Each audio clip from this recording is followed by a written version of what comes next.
Hey y'all, so in this video I talk about the Inanna story and what it means with Venus going retrograde.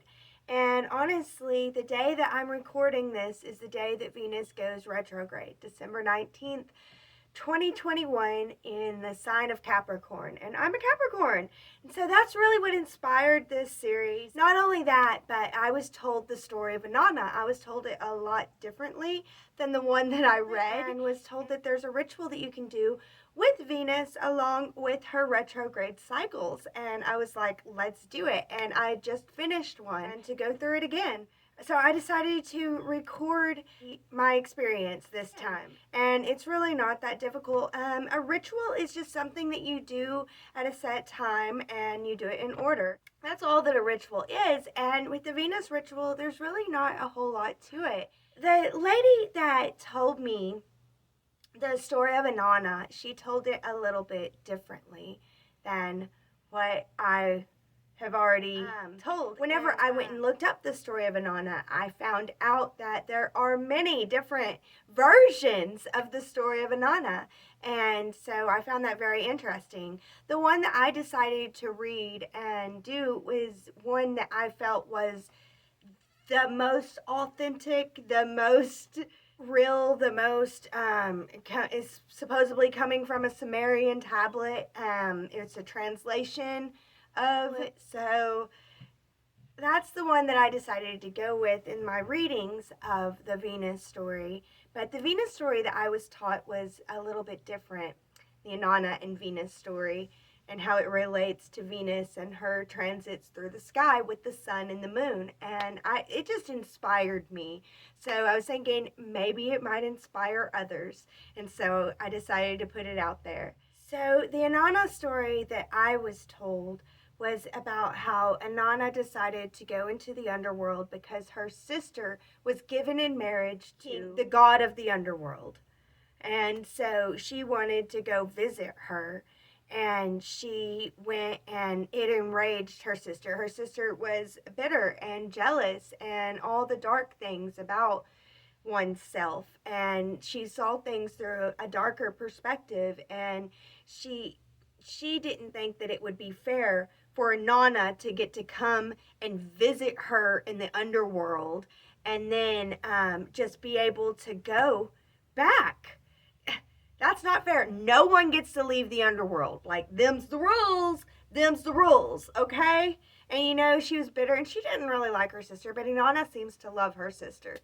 And Inanna decides to go, and so they decide that Inanna has to give up one of her powers for every gate that she goes through. And these gates represent when Venus conjuncts the moon. Venus conjuncts the moon 7 times. And so each of these times, it's a gate into the underworld. So Inanna goes into the underworld, and she relinquishes something every single time associated to a chakra.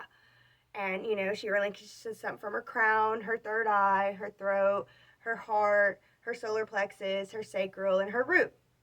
And so Inanna goes through the underworld, and she ends up stripped bare naked once she gets down to the underworld. She wants to visit her sister, and she's still, I guess she's in her cockiness, She represents us at our best self, and, sometimes whenever we're at our best self and thinking the best for ourselves, we do things that we later regret that hurts others around us. And she was just like, hey, so I'm here, sis, what's up? And sits down on her throne. And her sister is just like, oh, this bee, who does she think she is? Who does she think she is coming into my kingdom and sitting on my throne? And and you're just going to get to go back out. Like, I don't ever get to leave the underworld, but you get to leave the underworld? Boom. Kills her. Hangs her on a corpse. And yeah, Inanna had a trusted servant who she had asked to beg for her, and she goes and begs for her to be able to be risen from the dead. And Enki sends his servants to go in and to basically empathize with Erikskau, because for the first time ever, she was heard.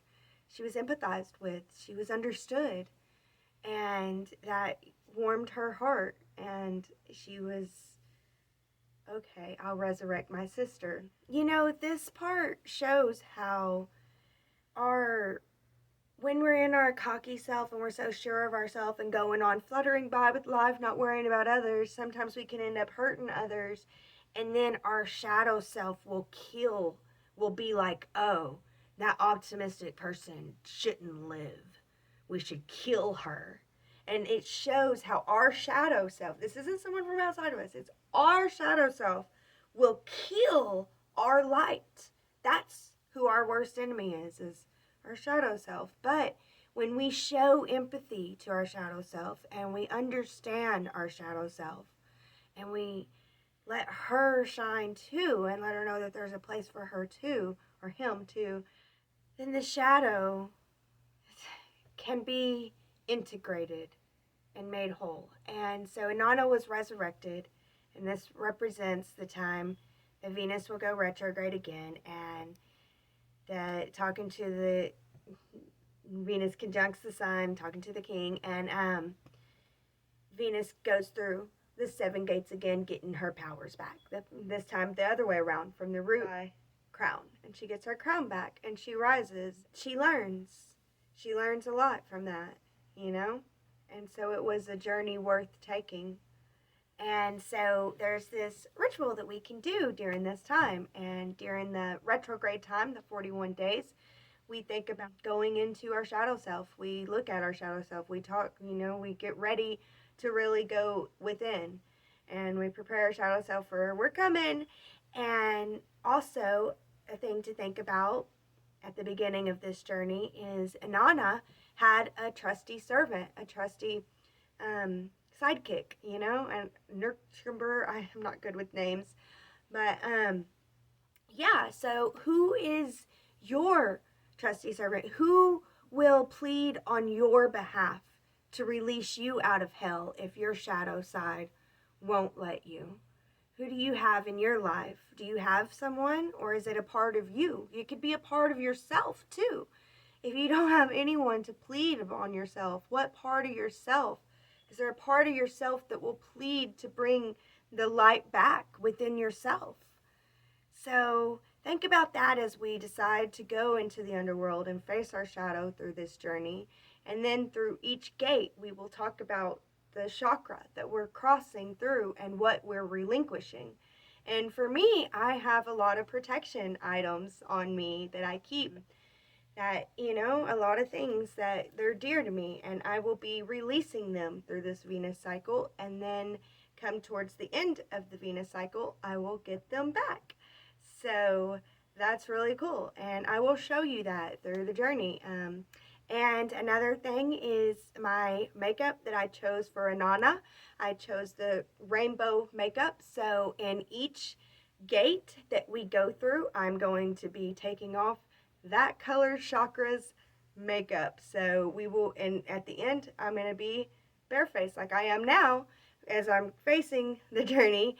But yeah, so at the beginning I will be doing the rainbow makeup, and I will start with Venus conjunct the sun. That will be, or Inanna knocks on the door of the underwood and says, I am Inanna, let me in, underworld. And that'll happen on January 8th. And then we will finish the retrograde cycle out, and starting with each moon conjunct, we will go through a different gate for each chakra. And I'm going to be taking off a different piece of jewelry for each one. And I'm not going to go bare naked at the end, but I will take off my bra. So at the very end. And then Venus will go retrograde again, and we will resurrect Inanna. We will hopefully have some way to show empathy to our shadow self during the next Venus retrograde. That'll be a superior conjunction. And then we will go through each gate and gain back our powers as we go through each gate. And so to start the Venus retrograde cycle, what we need to think about is why we want to go into the underworld. What are we trying to gain or lose from it? Who do we have to emissary on our behalf? And how are we going to put into place the plan in case we die in the underworld? How are we going to make sure that we can come back and prepare ourselves to go knock on the gates of the underworld? And Inanna, she knocked on the gates of the underworld with confidence. She knew, she was like, I've got this, you know? And I don't know, but she did, you know? So this is something that we should do with confidence and with strength, with our inner strength and courage, you know, to go into the underworld. And what do I mean by underworld? What I mean is the darkness within ourselves, the part of us that we try to hide, the part that we don't put into the light, the parts of us that we suppress. Let's let them out in a safe way. Not like out in public all the time, but have a time to yourself every day, or at least once or twice a week, where you can just really go within and what part of myself am I suppressing? My kitty cat just jumped up here. So yeah, what part of ourselves are we trying to hide? What part of ourselves are we keeping in the dark? Are we willing to face those parts of ourselves? And let's prepare ourselves, you know, and go bravely. So yeah, think about why you would want to do this journey. If you do want to do this journey, what is your why?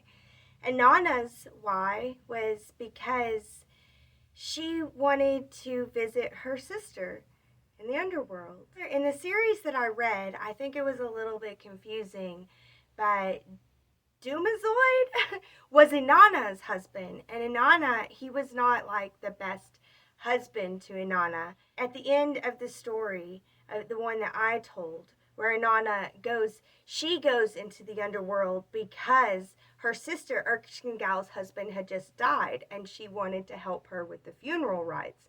But I guess Erkskingal did not want help from Inanna. And so she goes into the underworld, and Erskingau kills her with a death stare.